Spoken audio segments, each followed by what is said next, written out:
Hello everyone, welcome back again to Liverpool Report today. We've got the latest updates on our beloved club Liverpool. But before we dive in, make sure to subscribe so you never miss a moment of Liverpool Report news. Let's get started.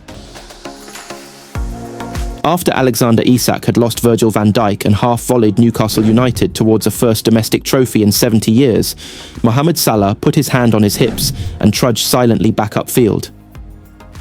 To a man, his teammates did the same. Even Van Dijk, even the skipper, was unable to raise a shout of defiance or conjure up a gesture of encouragement. It was an empty response in a largely empty performance, a performance devoid of all the things that have turned the Premier League title race into a Liverpool lap of honour. Dynamism, determination, imagination, intelligence, physicality, fight. Yes, if you had told Arneslot how his first season as Liverpool manager would pan out, he would have signed for it. In a heartbeat, probably. But he would not have signed for a display as limp as this in a Wembley final. For a while now, celebrating a tackle or a block has been a thing. And we are talking full-blown fist-pumping celebrations. Joelinton, an outstanding performer, was at it midway through the first half after tracking back for a good few yards and dispossessing Jarell Quansah.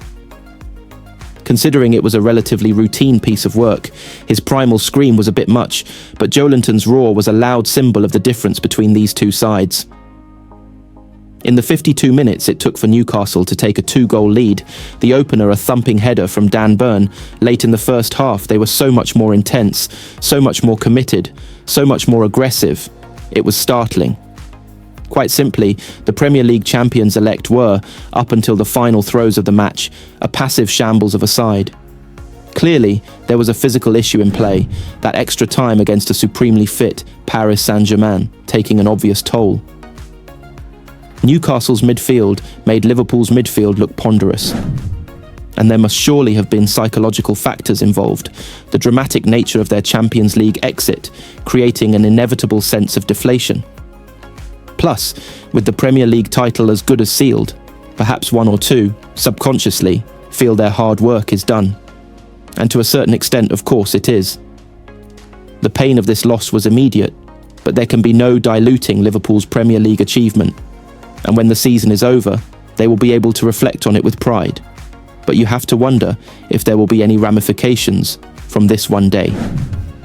It did not help Salah's Ballon d'Or cause, that is for sure. These last few days have not helped Salah's Ballon d'Or cause. In fact, it is probably not even a thing anymore. It would be too easy and unfair to highlight Salah's lack of impact in this final because he was just one of a bad bunch. But it was a nudge to those pundits who say Liverpool should give Salah whatever he is asking for. It was a reminder that he turns 33 in 3 months' time. It was an explanation of why Anfield executives cannot just produce a blank check. An explanation of why the analytics people will be giving them warning figures. And although Federicochiesa's late strike produced a tense finale, Salah himself might look at this team performance, as might the absent Trent Alexander-Arnold, and wonder if a new challenge is the way to go. Again, Salah was not alone in underperforming, and one game should not scar his stellar season. But no one is indispensable to a club like Liverpool, and this painful defeat proved that. Danny Guthrie has opened up on almost having a change of heart over joining Newcastle United, until Liverpool legend Steven Gerrard suddenly stepped in. The former Magpies star revealed how his stomach dropped while on his way to a medical at St James's Park before Gerrard told him he would be mad to turn down the move. Guthrie was en route to Newcastle in 2008 to finalise a move from Liverpool, the club he had been at since he was 16 years old, when he began having second thoughts. I just felt my stomach drop, the now 37-year-old said to Inside Football. I was like, no, I can't. I was at my dream club. I was at the best place in the world as far as I was concerned in terms of the team, and I was so proud to be a Liverpool player. It just hit me. I rang my agent and I said, look, I don't want to do this. I'm halfway up. And he said, no, just have a look around the training ground and meet the manager. I said, I really don't want to. I want to stay at Liverpool. He said, hold on, I'll call you back in a minute. The phone started ringing and it wasn't his number. It was Stevie G and he said, what's going on? I went, I'm driving up to Newcastle. They have accepted a bid.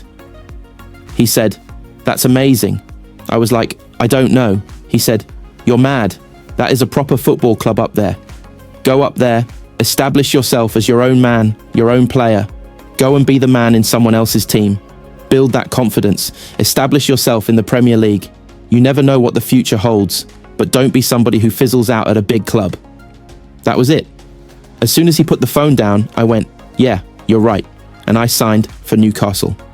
Guthrie made just 7 appearances for Liverpool before he moved to St. James's Park in 2008. He spent 4 seasons with the Magpies, making 104 appearances, has helped them secure promotion back to the Premier League in the 2009/2010 season. Following his time in the North East, Guthrie had stints at Reading, Fulham, Blackburn Rovers, Indonesian side Mitra Kukar, Walsall and Icelandic club Fram. Andy Robertson knew Arne Slot was the man to replace Jurgen Klopp when the Dutchman challenged Liverpool's players to win the Premier League before a ball had been kicked in anger. The Reds were on a pre-season tour in the United States when Slot walked into the training ground in Pittsburgh to tell his squad that his number one aim was to eclipse Manchester City and Arsenal. Liverpool go into the Carabao Cup final looking to land the first piece of silverware of their manager's reign, just 5 days after their treble dream was ended by a cruel penalty shootout defeat by Paris Saint-Germain in the Champions League. But the Merseysiders are 15 points clear at the top of the Premier League after Slot refused to accept that his first season at Anfield would be one of consolidation. Robertson revealed, "When you're at a club like Liverpool, you can't afford a settling-in period. It's a massive club that expects to win trophies, and the manager was very clear on that from his first day."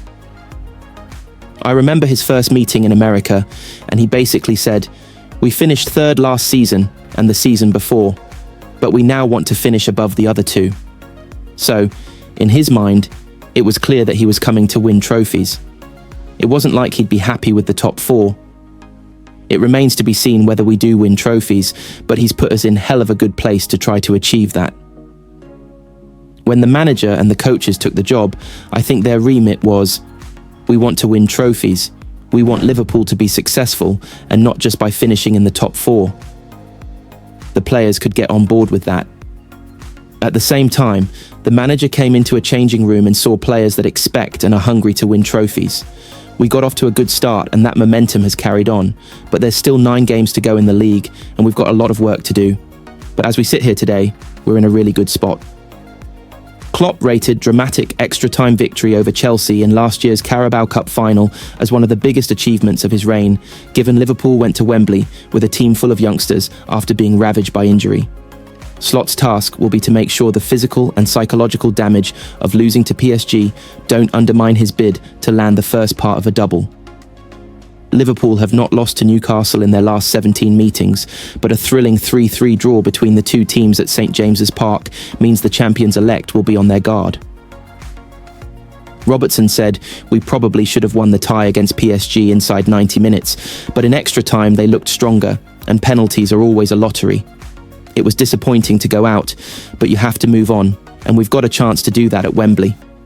That's the beauty of football. Last year's final was unbelievable, with the injuries we had, and the young lads coming off the bench. We ended up with the trophy, in a dramatic way, winning it last minute. It was an amazing day out for us, for the fans, for everyone connected with the club. A lot gets said about the League Cup, but when you get to the semi-final and the final, you realise how good it is to win it. We've managed to do that twice, and hopefully we can do it again. We know what to expect from Newcastle and we have to be ready.